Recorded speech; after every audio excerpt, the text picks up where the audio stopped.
Hello everyone. Yep, sun's still out. I'm in the shed or barn or whatever you want to call it. So here we have the project Inline 4.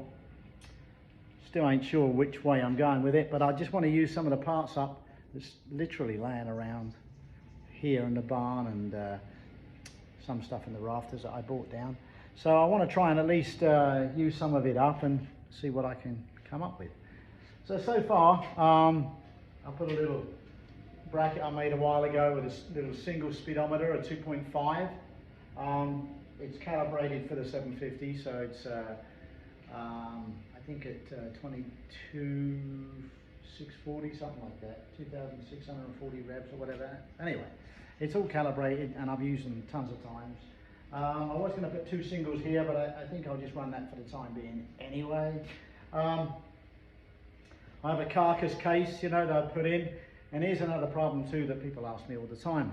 A lot of people, because it's not a concours bike or a show bike, you know, they want something that they can pull the cylinder head off or the valve cover off. Say the valve cover leaks a gasket. Well, they fit so tightly up here that there's no way you can get it off without pulling the motor out. So I make a kit where you cut here and cut here. These are just hollow tubes, and I do a kit where fittings fit there, and then you weld them in, and then you can take these pieces out as well as that, and then with the motor still in the frame you can take the valve cover off, but you can also take the cylinder head and block off if you want to, without having to take the motor out of the frame. As I said before in previous videos, these motors are fitted into the frame so tightly, maybe ½ an inch or so, play all the way around. So there really doesn't give you much room, and if you've got a real clean painted frame that you've just done and you're trying to fit a motor, what a pain in the ass it is with this top brace here. Yoshimura actually did a race version kit in aluminum, or aluminium if you're back home, that you could put in here. And I had one years ago, and that's why I made the steel ones, you know, so everybody else can do them. So, the Yoshi ones are a bolt in, and I wanted a weld in with two bolts. You just, well, not even that, you just undo an Allen screw and you can take the whole fitting out. And the integrity of the frame is retained because you've still got all of that strength there. Probably a bit more now, because now you have an inch there and an inch here of solid steel. So that's going to give it the rigidity that it requires if it needed to. But these frames, these duplex cradle frames, and I've said that before too, were over-engineered. Many cross braces everywhere. So they're very good. And for what we do, we have no problem taking that out and putting the kit in without hurting the frame. So me waffling on, that's what I'm talking about. So today I'm going to cut these out and then put my kit in, and then I'll try and share a bit on here. But I just wanted to show you that, and I guess I'll talk to you later on. Thanks for watching. Well, I'll get the old trusty Sawzall. This is kind of worn out a little bit, but it saves me a lot of work. I've marked out where I wanted these.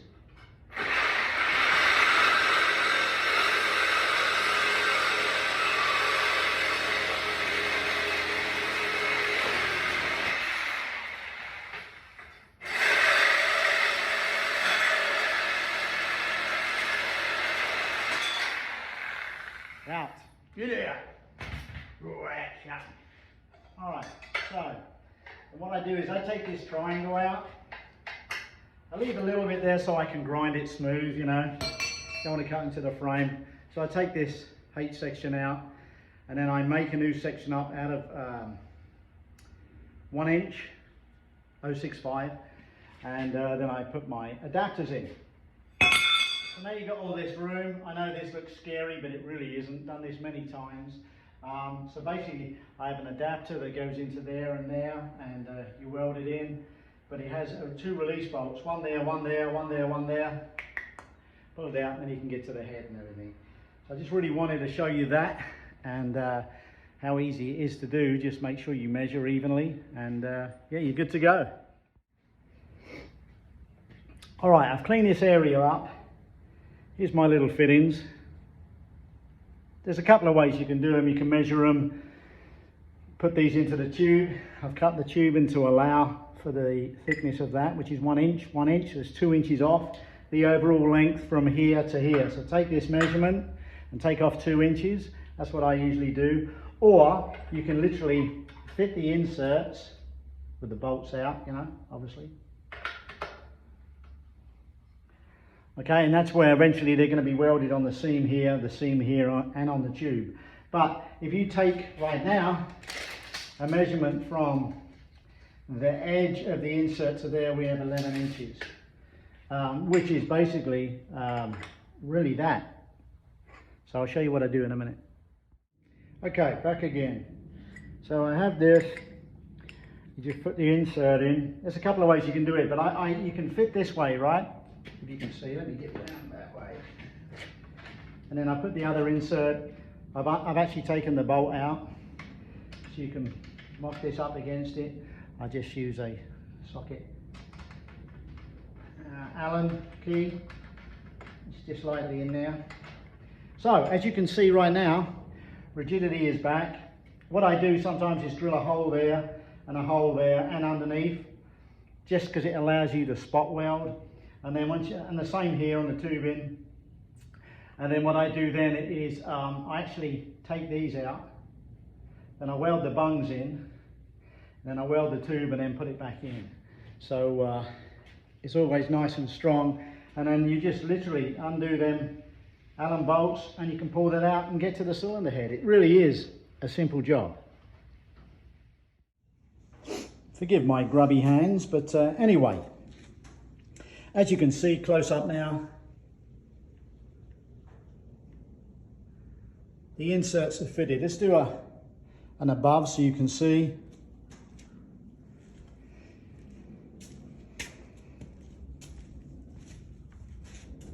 Now you can have whatever length you want. You know, I prefer it that length, which is about 3 inches, but you can do 4, 3, as long as you give it enough. Don't go too far out, because then it will be in the way of the cylinder head and the barrel and everything. So I do 3 inches from there and that back, and then eventually I'll weld all that in, but obviously I'll smooth all this off. Some people do make a triangle and put that in there, which I might do a bit later on. I'm a long way off from that, but I just wanted to show you that so you can see how it's going. It's a really neat trick that I sell loads of these, and they seem to work good. Everybody seems to like them. And you only take them off, you know, if you're fitting an engine or taking the valve cover or cylinder head off.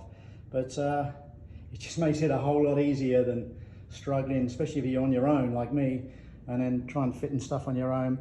Anything that's easier is always a bonus, right? So there you go. Hope you like it.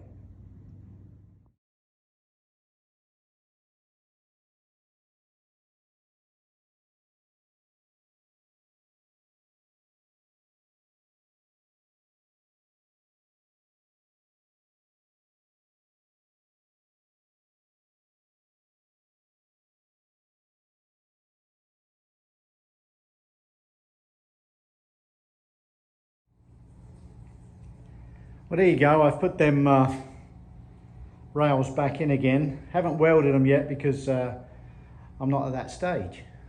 It's all like kind of a mock-up right now. But as you can see, I kind of bung the motor together, just, you know, as a mock-up. And you can see now how the frame rails are. Once they're black, you'll never notice, to be honest, but the good thing about them is, you know, obviously these just unscrew, take that one out, and that whole piece comes out, and then you can get the valve cover off, cylinder head and block if you want to. So, something I thought I'd share with you.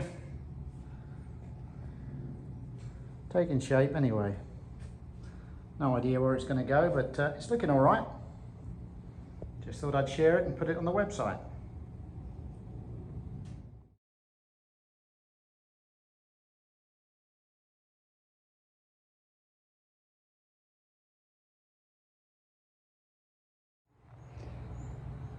Well, did a little bit more, as you can see. Gas tank is on and have the motor mocked up in there. And on the rear hoop, I actually cut another 2¼ inches off. I want a more aggressive rear end on it. You can always put a longer hoop on, so that's easy to do, but I wanted it shorter. It just needed it, I think. So I put a master cylinder up there, which I'll later on rebuild a caliper and put that on just to check it all works. And so yeah, we go from there. I've still got to drill the fender, so I need to take the front wheel out, put the fender on, drill it, bolt it up, and then put the wheel back in so we can see how it's sitting. But right now it's pretty good, like, you know, I'm happy with it. I might want maybe a little bit longer shocks to have it more level, or shorter fronts on the front because they're long front forks. So I've got a shorter set somewhere I could put them on, and that will lower the front end so I like the bike to be level, you know. So we'll probably do that later on when I find some other shocks around. But so far I'm kind of happy with the look. Yeah, so just thought I'd share that with you and put it on the website.